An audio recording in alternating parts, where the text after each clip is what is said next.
Before we begin, we would like to say that, in our opinion, what follows is not suitable for children, or for those of you who are Marxists, misandrists, work wankers, or complete fucking ming-mongs. At the time the decision was made, putting Doctor Who on Disney Plus probably seemed like a smart move. Now, not so much. Right, should we get started? Yes! Right, I'm ready when you are. Here we go then. Hold tight, everyone.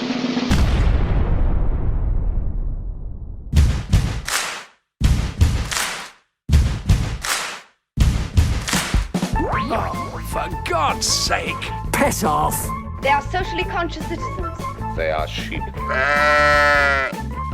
Yes, it's a very apt description.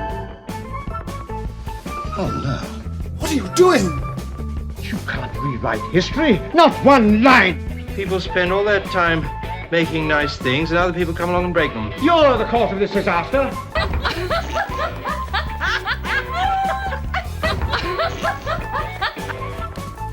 No. No. No. Why am I surrounded by idiots?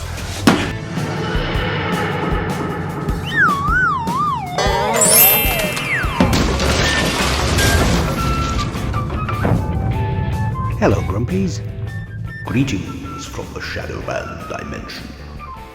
Disney are just as woke as the BBC, so they seem like natural partners in crime when it comes to Doctor Pronoun, the latest incarnation of Doctor Who, starring Cutie Gaywank as the race swap Doctor. Blackwashing is the acceptable face of racism for the left. Other Grumpy, it's over to you. The ongoing shitstorm of Disney, Marvel, and Lucasfilm, might be good for YouTube content for both Shields and anti-fans, but for those of us who just want entertaining stories with likable characters we can care about, all we want to hear is the good news that Darth Kennedy has finally been shafted after going 12 rounds with Beau Favreau. The farce is female, James Bond is James Bland, and Doctor Who is Doctor Pronoun. Time was when the Doctor was a Time Lord from the planet Gallifrey in the constellation of Castorberus, and there were only 12 of him. Now, they are a Gender Lord from the planet Wokifrey in the constellation of Diversberus, and there were 2,004,969 of them. And the original was a little black anti-slavery portal baby, not Billy Hartnell. That Verity Lambert and David Whittaker, not to mention Bobby Holmes, come to find out they were wrong all this time. Surprise, surprise, surprise. The road to Doctor Pronoun ain't paved with no yellow bricks. It's paved with the broken bones of its past. Doctor Who starts in 1963. The Tweedies at the BBC looked down their noses at it. Its popularity was always something of an embarrassment to the suits on the 6th floor, and the rot set in when they blinked first, in the standoff with Mary Scheithouse over the deadly assassin. Eventually, the inevitable happened, and the BBC had a boss in Michael Grade that didn't want to make the show no more. Step forward the 1985 cancellation crisis, and the subsequent death by 1,000 budget cuts and sacrificial scheduling. Philip Siegel tries and fails to revive the show in 1996, and then, in 2003, Lorraine Heggessy gives us all our Christmases all at once by bringing the show back. Or so we thought. It looked like Doctor Who, even felt like Doctor Who, and the return of #1 all-time best companion ever, Sarah Jane Smith in School Reunion, was the highlight of the whole damn thing. David Tennant was the new Tom Baker, and the show shifted merch and numbers Disney's Star Wars would kill for nowadays. But over time, it became clear that this was a show that had succumbed to the woke mind virus. Contact had been made. And Stephen Moffat first gave us strong whammon Amy Pond, recently turned into a dude in GG3. And then he made the Doctor River Song's companion, and then had him play second fiddle to Clara Oswald in his own show. The 50th Can you believe that was only 10 years ago? Was the last hurrah for the show we had known as Doctor Who. History repeated itself. They did the Curse of Fatal Death for real and flushed the show down the time toilet. Feminazi Jodie Whittaker couldn't act for shit, and she, like Cheesy Brie on the other side of the pond, was dumb as a bag of rocks in attacking the fans. Way to go, girl. That'll get 'em on side. In short, she sucked. Bigly. And the ratings fell off the edge of a cliff, only getting a spike when John Barrowman came back. That last shot of her last story was meant to be the last shot of the final episode of Doctor Who. Despite what the BBC may say now, the show was cancelled. At least it was until Russell C.U.N.T. Davis stepped up to the plate and offered to revive the corpse. First, they split the fandom by miscasting a bio woman with a vagina. Then they divided fans again by rewriting William Hartnell as the 2,000th Doctor instead of the first and original. And then they retconned the Doctor as anyone or anything, even a goddamn animal. In a desperate attempt to get people watching again, they fan-baited the audience with the return of David Tennant, in the hopes that his fans would stick around when RTD2's Rent Boy took over, which ain't gonna happen. The news that Doctor Pronoun would be shown internationally on Disney Plus got precisely nobody excited. If anything, it made a punch-drunk fandom wary of what the LGBTQIA-MOUSE was going to do with the show. Just take a look at what they done so far.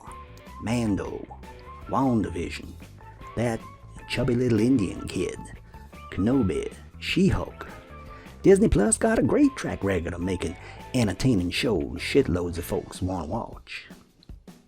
These days, it seems everything is going wrong everywhere all at once. Everything Disney infects with wokery turns to shit. Like Lightyear, Strange World. Rey Palpatine is an unlikable Mary Sue. Their live-action remakes of classic animations are pointless. Indiana Jones 5 gonna be a train wreck. And there ain't been no decent MCU movie since Endgame. The problem with Disney isn't Emperor Iger or even Darth Kennedy herself. It's the board. They've been caught out by a two-pronged attack, a financial pincer movement by the left in the form of DIE and ESG. So long as the Disney board keeps shitting themselves over the left's DIE agenda and the pressure to maintain a good ESG score at the behest of the WEF and Klaus Davros Schwab, Disney will continue to put the message ahead of entertaining audiences and making a profit for shareholders. About the only hope I can see is Warner Brothers, who seem just about most likely of any of the big studios to break ranks and put audiences first again. Y'all can be sure they looking at Top Gun Maverick, John Wick 4, and them itty-bitty Super Mario Brothers and thinking, why can't we get a slice of that pumpkin pie? They threw Woke Batgirl in the trash can, and from its trailer at least, the Flash movie starring High Priest of Woke Ezra Miller looks like it might not be a dumpster fire, unlike the Wasp and Ant-Man Vagina Mania and the Shazamly Gang Fury of the Nerds. Disney's cultural stock price is falling faster than Whittaker's ratings, and Emperor Iger recently announced staff layoffs in the thousands and $3 billion with the B's worth of budget cuts to content in an effort to stem the financial bleeding. Disney part-fund Doctor Pronoun, so we won't know if Iger's cuts will have any impact on what's being filmed now, and we don't know if those cuts are across the board or targeted at movies rather than TV. But Disney Plus ain't the cash cow Iger thought it would be. Its shows are missing in action as far as ratings go, and even their flagship show Mando is losing its audience for season 3. And that was before that lard-ass Lizzo turned up.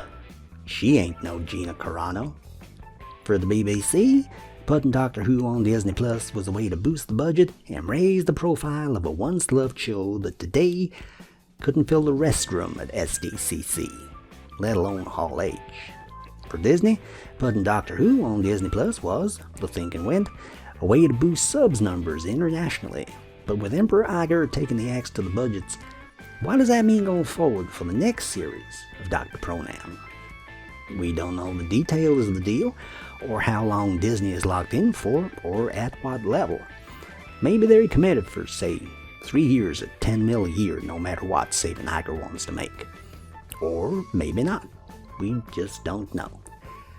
But you would have to imagine there's some kind of break clause if things don't work out, and Iger's axe is going to have an impact somewheres down the road. Of course, Iger wouldn't have to save money in the first place if Disney would just make shit that made a profit. Shit people actually wanted to watch.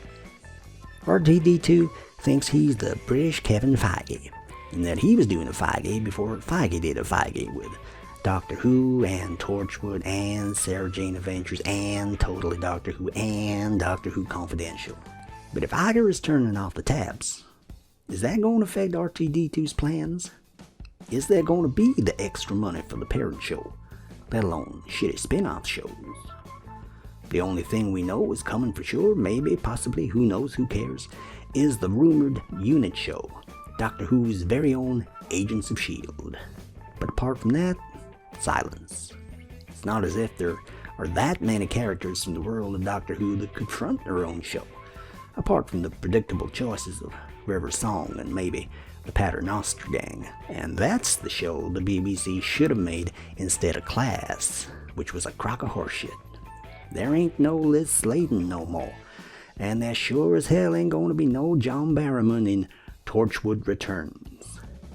Aside from Iger tearing a hole in the BBC's budget, there's the other question. What about Jizz Finish?